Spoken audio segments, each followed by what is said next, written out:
ನಮಸ್ಕಾರ. ಉತ್ತರ ಕರ್ನಾಟಕ ನ್ಯೂಸ್ಗೆ ಸ್ವಾಗತ. ನಾನು ಶುಭಾ ಎಂಪಾಲ್. ಪರಪ್ಪನ ಅಗ್ರಹಾರಕ್ಕೆ ಭೇಟಿ ನೀಡಿದ ವಿಜಯಲಕ್ಷ್ಮಿ ಪತ್ನಿ ಹೇಳಿದ ಆ ವಿಚಾರ ಕೇಳಿ ಶಾಕ್ ಆದ್ರ ದರ್ಶನ್.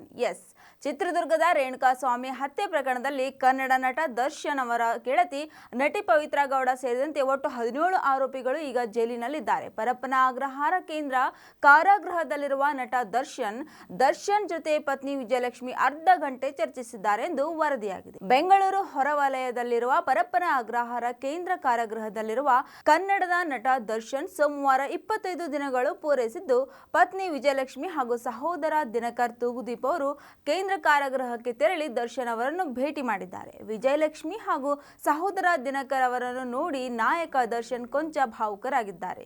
ಜೈಲಿನ ವಿಶೇಷ ಕೊಠಡಿಯಲ್ಲಿ ದರ್ಶನ್ ಜೊತೆ ಪತ್ನಿ ವಿಜಯಲಕ್ಷ್ಮಿ ಅರ್ಧ ಗಂಟೆ ಚರ್ಚಿಸಿದ್ದಾರೆ ಎಂದು ವರದಿಯಾಗಿದೆ. ಪತ್ನಿ ವಿಜಯಲಕ್ಷ್ಮಿ ಈಗಾಗಲೇ ನಟ ದರ್ಶನ್ಗೆ ಜಾಮೀನು ಕೊಡಿಸಲು ಸರ್ವ ಪ್ರಯತ್ನಗಳನ್ನು ಮಾಡುತ್ತಿದ್ದಾರೆ. ವಕೀಲರ ಜೊತೆ ಚರ್ಚಿಸಿದಾಗ ಪತಿಗೆ ಸದ್ಯ ಜಾಮೀನು ಸಿಗುವುದು ಅಸಾಧ್ಯ ಎನ್ನಲಾಗಿದೆ. ನಟ ದರ್ಶನ್ಗೆ ವಿಜಯಲಕ್ಷ್ಮಿ ಈ ವಿಚಾರವನ್ನು ಹೇಳಿದ್ದಾರೆ. ಇದನ್ನು ಕೇಳಿದ ದರ್ಶನ್ ಶಾಕ್ ಆಗಿದ್ದಾರೆ ಎನ್ನುವ ಮಾಹಿತಿ ದೊರಕಿದೆ.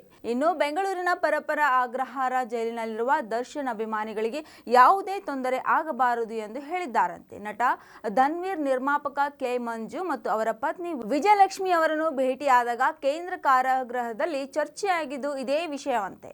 4 ಗೋಡೆಗಳ ನಡುವೆ ದರ್ಶನ್ ಬಿಗಿ ಭದ್ರತೆಯಲ್ಲಿದ್ದಾರೆ. ಈ ಹಿನ್ನೆಲೆ ಜೈಲಿನಲ್ಲಿ ಪುಸ್ತಕ ಓದುವುದು, ವ್ಯಾಯಾಮ ಮಾಡುವುದು, ಬೆಳಗ್ಗೆ ಬೇಗ ಎದ್ದು ಬಿಸಿ ನೀರು ಕುಡಿಯುವುದು, ಧ್ಯಾನ ಮಾಡುವುದು, ದರ್ಶನ್ ನಡವಳಿಕೆ ಸಂಪೂರ್ಣ ಬದಲಾಗಿದ್ದು, ದರ್ಶನ್ ಜೈಲಿನಲ್ಲಿ ಕೂಲ್ ಆಗಿರಲು ಹಲವು ರೀತಿಯಲ್ಲಿ ಪ್ರಯತ್ನಿಸುತ್ತಿದ್ದಾರೆ ಎನ್ನುತ್ತಾರೆ ಜೈಲು ಸಿಬ್ಬಂದಿ. ಅವರ ಪತ್ನಿ ವಿಜಯಲಕ್ಷ್ಮಿ ಈಗಾಗಲೇ 4 ಬಾರಿ ದರ್ಶನ್ ಅವರನ್ನು ಭೇಟಿಯಾಗಿದ್ದಾರೆ. ನೋಡ್ತಾ ಇರಿ ಉತ್ತರ ಕರ್ನಾಟಕ ನ್ಯೂಸ್.